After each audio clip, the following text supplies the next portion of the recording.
ایک بادشاہ کی سخاوت بہت مشہور تھی۔ صبح سے شام تک لوگ اس کے دروازے پر آتے، وہ محتاجوں کو اشرفیوں سے نوازتا۔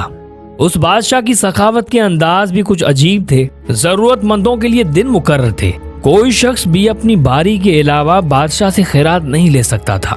یہ اس لیے تھا کہ کوئی طبقہ اس کی سخاوت سے محروم نہ ہو جائے، اور اس کے ساتھ یہ شرط بھی تھی کہ کوئی ضرورت مند اپنی زبان سے سوال نہ کرے۔ طریقہ یہ تھا کہ تمام لوگ اپنی باری کے دن بادشاہ کی گزرگاہ پر قطار بنا کر کھڑے ہوتے اور بادشاہ نے دیتا۔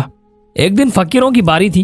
ایک لالچی فقیر لالچ کے جذبے سے چلا اور بادشاہ کو دیکھ کر چلا اٹھا، اے بادشاہ، میں بہت غریب ہوں، مجھے کچھ عنایت کریں۔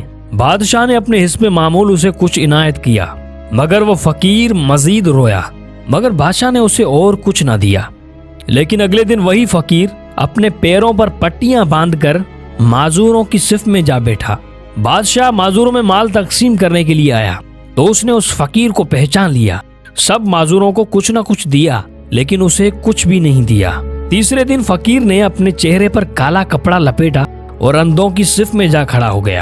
بادشاہ نے اسے وہاں سے بھی پہچان لیا اور اسے کچھ بھی نہ دیا۔ اگلے دن فقیر نے سر پر چادر ڈالی اور بیواؤں کے درمیان آ کر بیٹھ گیا۔ بادشاہ کی نگاہ بڑی تیز تھی، اس نے اس فقیر کو ایک ہی نگاہ میں پہچان لیا کہ وہ فقیر ہے، بیس بدل کر آیا ہے۔ بادشاہ نے سب بیواؤں کو اشرفیاں دی اور اس کے قریب سے ہنستا ہوا گزر گیا۔ اس لالچی فقیر کے دل میں غصے کی آگ بھڑک اٹھی۔ وہ ایک کفن چور کے پاس گیا اور کہا، مجھے کفن پہنا کر میرا جنازہ راستے کے بیچ رکھ دو۔ بادشاہ جب گزرے گا تو کچھ نہ کچھ ضرور دے گا، اور جو کچھ ملے گا آدھا تیرا حصہ ہوگا۔ کفن چور نے لالچی فقیر کا جنازہ بنایا اور سڑک پر رکھ دیا۔ تھوڑی دیر بعد بادشاہ کی سواری کا گزر ہوا۔ بادشاہ نے دیکھا کہ ایک مسکین کا جنازہ پڑا ہوا ہے اور ایک شخص اس پر رو رہا ہے۔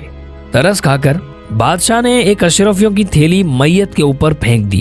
فقیر نے فوراً کفن سے ہاتھ باہر نکالا اور اشرفیوں کی تھیلی کو اپنے قبضے میں لے لیا۔ اس فقیر کو یہ ڈر تھا کہ وہ کفن چور ساری اشرفیاں لے کر بھاگ نہ جائے۔ بادشاہ یہ سارا تماشا دیکھ کر رک گیا۔ اسی وقت فقیر نے کفن سے اپنا منہ نکال کر کہا، اے سخاوت کے دروازہ بند کرنے والے، آخر ہم نے تجھ سے مال لے کر ہی چھوڑا۔ بادشاہ نے مسکرا کر کہا، اے احمق، جب تک تو نہ مرا ہماری سلطنت سے کوئی فائدہ نہ اٹھا سکا۔ بادشاہ کی یہ بات سن کر وہ شرمندہ ہوا اور ہاتھ پھیلانے اور بھیک مانگنے سے توبہ کر لی۔